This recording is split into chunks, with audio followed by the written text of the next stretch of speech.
Hello, everybody. Happy Transfer Tuesday, the day of the week where we take a look at our finances to see if there's any money moves we can make in a positive direction. Doesn't matter how big or small, it is weekly, consistent action that will get you to your goals. Today, I have two transfers from the past week to catch you guys up on, but first of all, just a few updates, just because I also update you guys on the rest of my life too, but always money or student loans or something, but student loans today. As a lot of you are aware, our first payments for student loan revival, whatever you want to call it, the forbearance is ending. So first payment is due for me October 9th, I think for most people, which is in a few days. So it's been interesting because interest came back on September 1st, and to watch that jack up again so quickly was just mind-blowing. And I don't know what's been going on. All of my federal student loans are with Mohila, and yesterday I logged in just because I've been curious about how the student loan interest that's racking up now is going to be handled when the payment comes out. I don't know, it's been confusing, but it went up real quickly in September, and then whenever the billing cycle closed, the accrued interest was wiped away, as it's supposed to be on the SAVE plan. If you guys are unfamiliar, it looks like many people who were on income-based repayments pre-pandemic have been automatically placed on this SAVE repayment plan. And the object of it is to have not only a more reasonable monthly payment for those who may struggle with their monthly payments, but also no compounding accruing interest to keep your balance going up month after month after month, which was my biggest issue with student loans and probably the most bullshit aspect of all student loans, other than letting an 18-year-old take out massive amounts of them. But anyway, I logged in this morning before business hours, and my interest that had accrued was like $934 and some odd change. So I'm thinking, like, my monthly payment is only going to be $334. Does that mean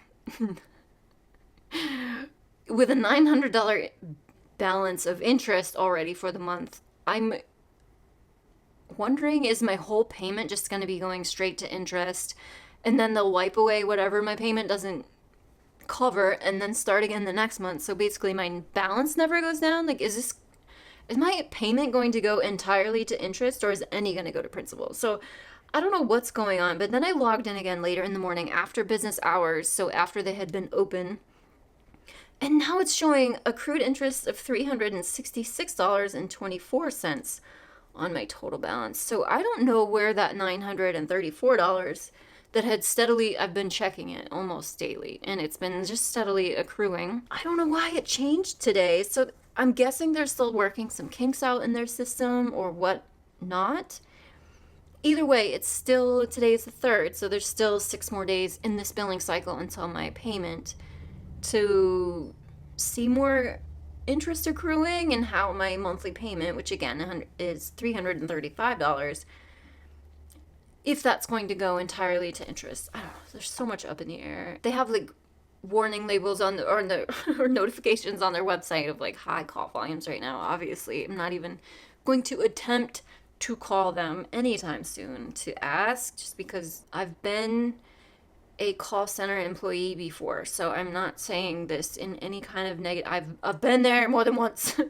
I've been in those trenches, and the call reps don't necessarily have all of the info at all the time to give you, especially, like, I don't know, it feels like a bit of a moving target, and I feel like they're still working some kinks out with how they're handling. I don't know, guys. I don't know. My accrued interest, though, has dramatically changed since before business hours this morning until now. So that's really intriguing. I'm so interested to see when that happens. And then it'll be, yeah, my payment will be on the 9th. So hopefully next week I'll have an update for you guys on how my money is applied to my student loans. I don't know. There's got to be some going to principal, right? we'll find out. Also, you guys, I bought myself this really fabulous new chair. You cannot really see it in the camera because it's dark as shit, but it is like a gorgeous emerald green color, and I'm trying to switch up the energy in this apartment to make it feel like I'm not stuck and stale here, because as you guys know, I am trying to move. I'm open to either buying something or renting again and just letting the current real estate market implode itself or whatever it's doing, because it's kind of messy. And I'm not trying to get into a sinking ship, but whatever. If the numbers work, they work, and I'm still gonna keep looking. But I need to get out of this apartment, and I'm not rushing it, but work is pulling me south, so I'm interested to see how work plays out. Sounds like I'll be going offshore, my first trip towards the end of the month here for October, so I think I'll miss Halloween, but that's okay. Thank you guys for all of your kind and supportive comments on my new job endeavors, by the way. Thank you. It's been intense. I've been in the trenches of training the last couple of weeks, so I've been a little bit distracted with that, but it's cool. It's like basic offshore survival. So it's firefighting and emergency rescue, CPR, how to survive in a life raft, things like that. So all training I had years ago, before I was a fisheries observer, but it's just kind of neat to go back through it now and be prepared to be offshore again, and all of the different ways that impacts your life. And it's pretty crazy and exciting, but that is happening in Massachusetts and Rhode Island, so I am looking to move south of it and just have a fresh start. I don't know, it feels like a good time for it. The point of that was I love the chair, but I still want a new space to put it in, so I spent money on myself. It's okay to do that, by the way.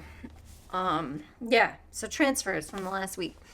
There was a transfer that Mark had sent me last week. I saw the notification like a few minutes after I filmed last week's Transfer Tuesday, so I apologize, Mark, but I already wrote to him and explained to him, but this transfer is actually from the 25th of September. Mark actually sent me $500 for a new bumper for my car. So you guys know I got rear-ended recently. And the guy like hit and run. He left the scene of an accident, and the police couldn't locate him because he doesn't, I guess, technically live at the address that he claims to live at, and that was the end of it.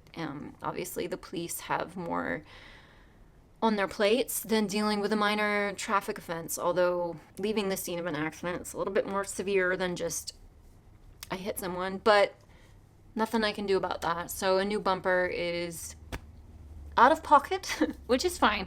I know if I give it time and effort, I can probably find a perfectly acceptable used replacement and don't need to like buy a brand new expensive one, but it's still gonna cost. So Mark wanted to help me out with that. Thank you so much, Mark. I'm putting that $500 aside for now for when I have mental faculties to search for a bumper. I'm definitely going to do that. Thank you so much. I don't even have words to thank him enough on repeat, really, because that was an insane contribution to my financial circumstances. But Mark is no stranger to my financial journey, including my next transfer. He's so sweet. So this transfer came from yesterday, and he sent me another $80, and he said, "Happy Transfer Tuesday, Rachel." Thank you so much, Mark. I am going to set that money aside for my annual expenses sinking fund. I'm also trying to build that back up after paying my yearly business expenses, I don't know, early September, whenever it was, but we left the annual expenses sinking fund at $1,605. I have a $2,000 goal, but I'm just trying to beat that back up. So I am going to put that $80 into my annual expenses sinking fund and bring it up to $1,685. Now, I did get paid as well. It was a pay period for me. I didn't set anything aside. I'm just leaving everything in my checking account for now, just in preparation of a move. It's going to depend where I move that dictates how much I'll need. What I mean by that is, like, for New Hampshire, for example, requires first month and a security deposit to move in. In New Hampshire, you're not allowed to ask for first, last, and a security deposit. But in Massachusetts, you are, which drastically changes things. It's basically 3 times the rent you have to come up with upfront in order to move in. And granted, obviously, one of them is for your first month of rent and one is for the last month. And you'll get the security deposit back eventually, but it's just a lot to come up with right up front. I don't know if I'm moving to Mass. It might be Rhode Island. I don't know. Obviously, I have savings I could pull from if needed, but I'd rather not. I'd rather just be building up that money right now for moving and then leave my emergency fund intact. And also, it's going to be a little pricey just moving in itself. I don't have anyone here to ask to help me to move anymore. I'm going to have to hire professional movers, which are not only not cheap, but they are actually 100% worth it. And they were something I will probably always do in my adult life because, wow, is that shit a pain in the ass on your own? It's an expense I'm happy to shell out for. And that is extreme privilege right there. But I've worked hard for it, so we're just taking everything one day at a time over here. But that's it for this week. Thank you again so much, Mark, for continued amazing support. All of you guys, your comments are so uplifting and inspiring and make me so happy. I appreciate every single one of you so very much. Let me know down in the comments what money moves you guys made towards your financial goals, and I will see you in my next video. Bye.